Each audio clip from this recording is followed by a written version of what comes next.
I'm Varisha Khan, and as you can see behind me, members of UW and the surrounding community have come together to show their support and solidarity of the Je suis Charlie movement. This gathering looked like the many that have been taking place around the world since the office of French satirical magazine Charlie Hebdo was the site of a tragic shooting that resulted in 12 deaths on January 7th. The Charlie Hebdo shooting seems to have been sparked by outrage over the magazine's publications of images of Muhammad, the Prophet of Islam, which are seen as offensive to Muslims and were used to justify the targeting of the magazine's cartoonists.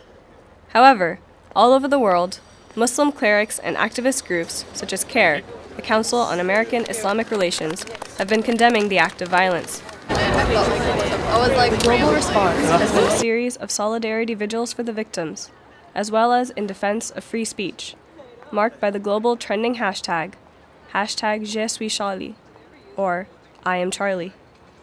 All over the world, and including UW, people have been taking time out of their day to gather and mourn the loss of innocent lives, and to stand up for the freedom of speech, which the Charlie Hebdo magazine expresses. We asked the organizers of UW's Solidarity Gathering for their thoughts on the event. It's France, it's our country.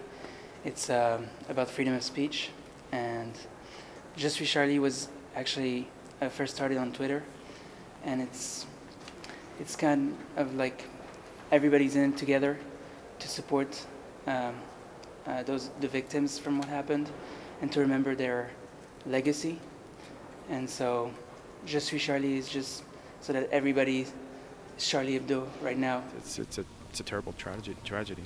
I just feel so upset for the whole office of people. It's important to remind myself and remind everybody else that what makes us all human is this opportunity to live this life and experience it in our own way, and nobody should have the right to just take that away.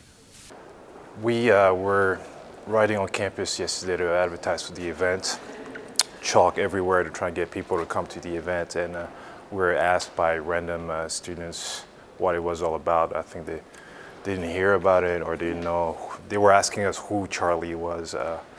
Well, unless you've done your research on them, if you're American, you probably haven't heard of them before the event.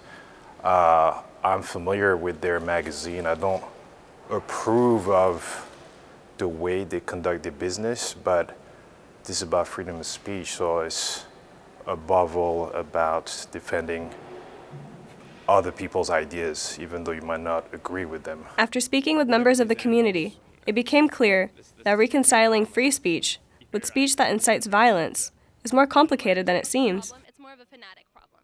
You agree that this is an issue of free speech? Oh, definitely, yes. We have to be able to speak what we feel and not have, we can have people disagree, but we shouldn't have to worry about being killed. Even though a terrible thing occurred in France, people should still be exercising their free speech, and they shouldn't let that scare them from speaking their mind. Do you think that, here in Seattle and, even us being here currently at the UW campus, that everyone should express their freedom of speech regardless of potential backlash? Absolutely. I mean, freedom of speech is liberté is the first, in our French constitution on the flag. Our investigation turned up that legally it is allowed for French print like Charlie Hebdo to mock Islam and likewise the Prophet Muhammad. But it is illegal to print anything that suggests mocking or denying the Holocaust. According to British newspaper The Telegraph, in 2009, one of Charlie Hebdo's famous cartoonists, who went by the pen name Cine, was fired from the magazine for writing an article deemed anti-Semitic, saying that by marrying a high-profile Jewish heiress, the French president's son will, quote, go a long way in life.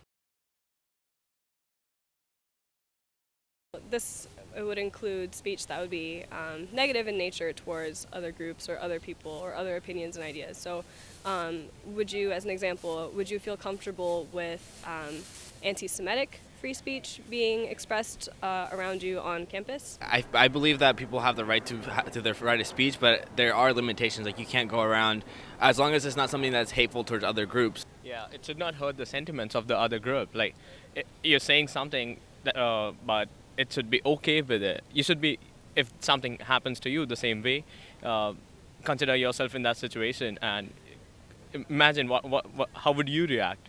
I feel like, you have the right to do it, but at the same time, no, it hurts. I didn't like that he was just attacking them just for the sake of free speech. If we have speech that is designed to rile people up against another group of people, I think that that's a problem. And as a society, we should have an issue with that. As a Muslim, ultimately seeing that, killings like this are attributed to me in this way is frustrating, and that kind of takes precedence over all of the other issues. And I just, I have to come and say that no, we're all human beings, and this can't go on like this. So.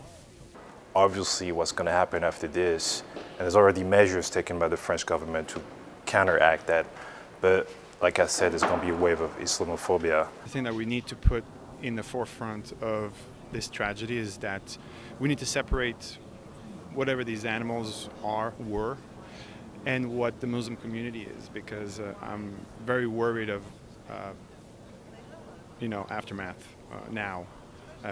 We already seen yesterday some kebab little shops getting vandalized and things like that. So, but I also see maybe a glimpse of hope that people are getting together, especially in France and Europe, and I think throughout the world. It's amazing how people have been coming together and are sensitive to it.